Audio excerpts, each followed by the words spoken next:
All right, folks, the new City of Toronto Mayor Olivia Chow has dropped the gauntlet and wants to increase taxes and other forms of revenue. We're going to talk about her press conference today, and we have now reached peak renewal pain. We're going to go into that in just a few moments. Mayor Olivia Chow has said that the province, the federal government has to kick in with some help. Otherwise, they're going to have to look at new streams of revenue. And some things that were bandied about were increases in property taxes, increases in land transfer taxes, which would be on a sliding scale going upwards. The vacant home tax, she wants to pop that up to 3%. And they want to look at commercial parking levies. One thing that was also pointed out by the budget chief, Shelley Carroll, was she wants to go after events such as Taylor Swift's visit to Toronto. She mentioned that both in the press conference and an interview on CP24 earlier in the day. And what she is referring to is she wants to start looking at taxing entertainment, hotels, restaurants. These events are drawing people into the province, into the city, that is, and the city's not getting any revenue from those events.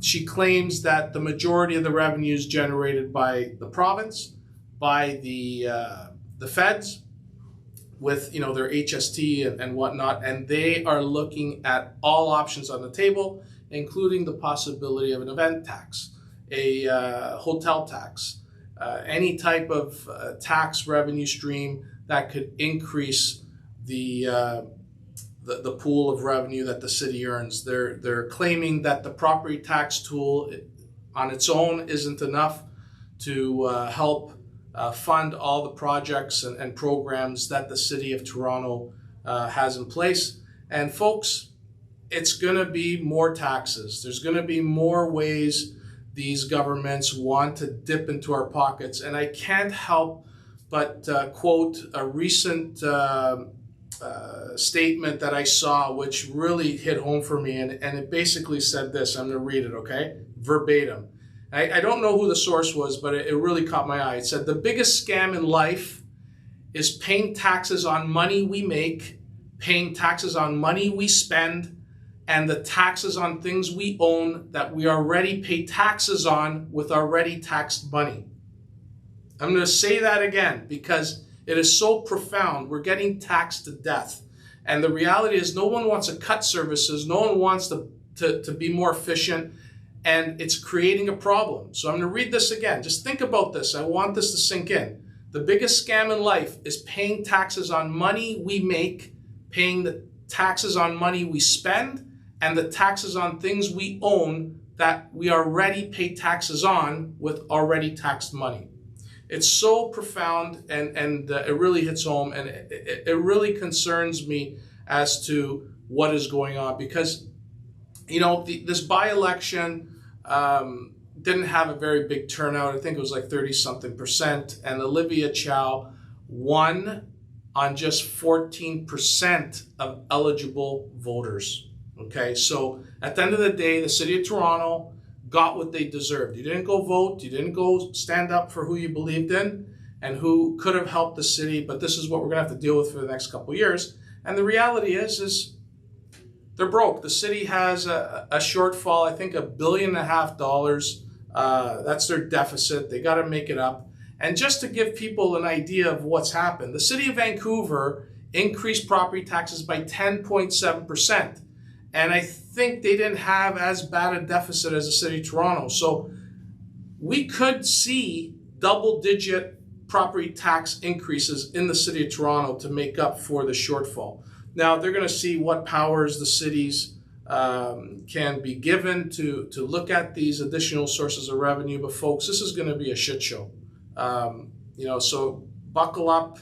There's going to be another level of government in your pocket wanting more of your money that's already been taxed to death to look after overspending, okay?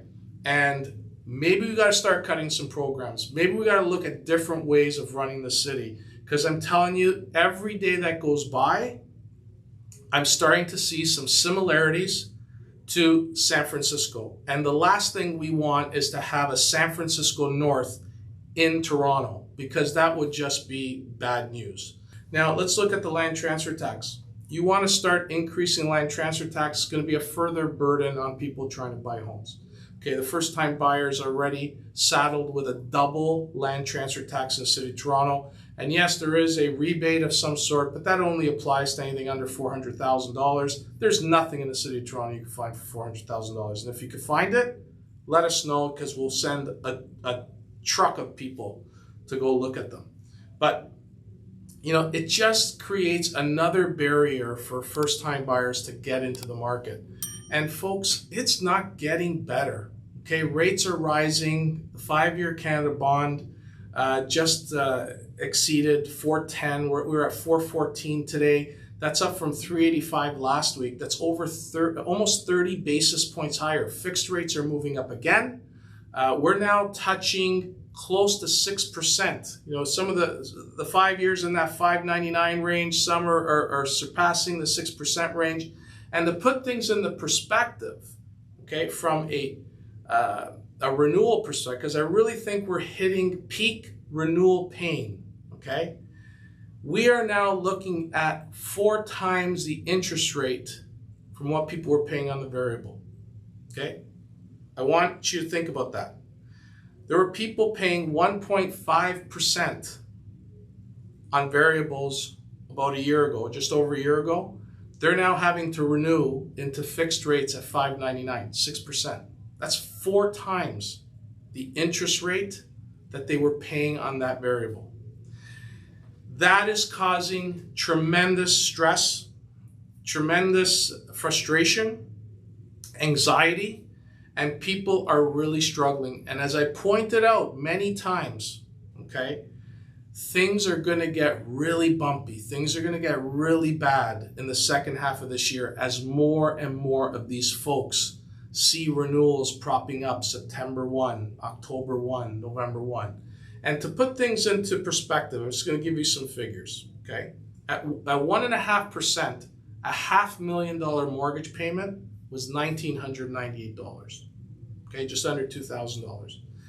Today at $599, it's going to go up to $3,200, $3,196 to be exact. That's an increase of $1,200 more in payments. Now, a bigger chunk goes to interest, less goes to principal, okay? So it's not necessarily a 4 times the payment amount, even though the interest rate went up. Remember, mortgages have a principal and interest component. So it's not weighted in the same way as the interest rate. So, you know, if you have a $750,000 mortgage, you're paying $2,997, just under $3,000 a month at 1.5%. You're going to go up to $4,794, almost $4,800. That's an $1,800 increase. And if you got $1 million mortgage, which a lot of people have that got into a market during the run-up of FOMO, okay? At 1.5%, you're paying just under $4,000 at $3,997. You now are going to see a payment of $6,400. I almost went dyslexic there for a minute. But that is an increase of $2,400 in just over a year. $2,400 is almost the equivalent of $30,000 of after-tax income that you got to make payments on because of these rate increases. So, folks, this renewal issue is going to be problematic. We have a number of people that can't even shop their renewal because they won't qualify at the new stress tests qualifying rate. Because remember, you have to qualify at 2 percentage points above the contract rate. So at $599, you're almost qualifying at 8%. And at 8%, qualifying for a mortgage when in the past you qualified at 479 or 5.25, which was the qualifying rate before rates exceeded that 3% range, okay? It's become very, very difficult for people to even qualify for the mortgage they have. So they're kind of stuck with that lender that they're with. And that lender does know that these folks probably can't shop, so they're not always putting their best foot forward on rates. And this is where I think we need to get some help in some regards. And this is where I also believe we're going to see a lot of properties coming up for sale as people start putting up their hands and saying, you know, I'm going to tap out, I'm going to sell, downsize, do something else, maybe rent. Like if you're going to have to pay $6,400 a month for $1 million mortgage, plus property taxes, plus utilities and all that, maybe you start thinking about renting, cashing out, renting, and, you know, eliminate the stress and anxiety out of your life.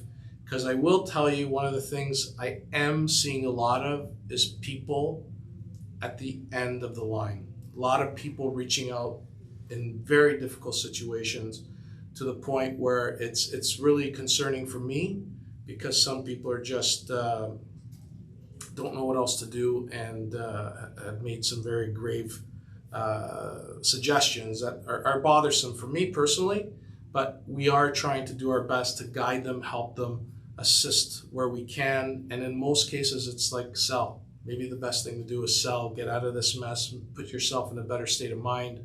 Don't chase something that's not going to get better anytime soon, and try to be real with them so they can make the best decision for themselves and their family. And these are people that are doing their best, holding 2-3 jobs, have rented out their basements, are doing what they can, and they just can't keep up.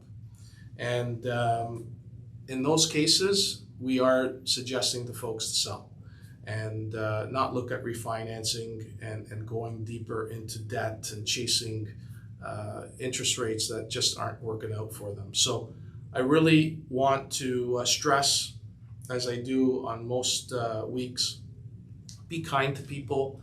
If you have the resources and the ability to help a friend, a family member, a colleague, somebody that is probably struggling in silence, please do so. You'll probably make their day.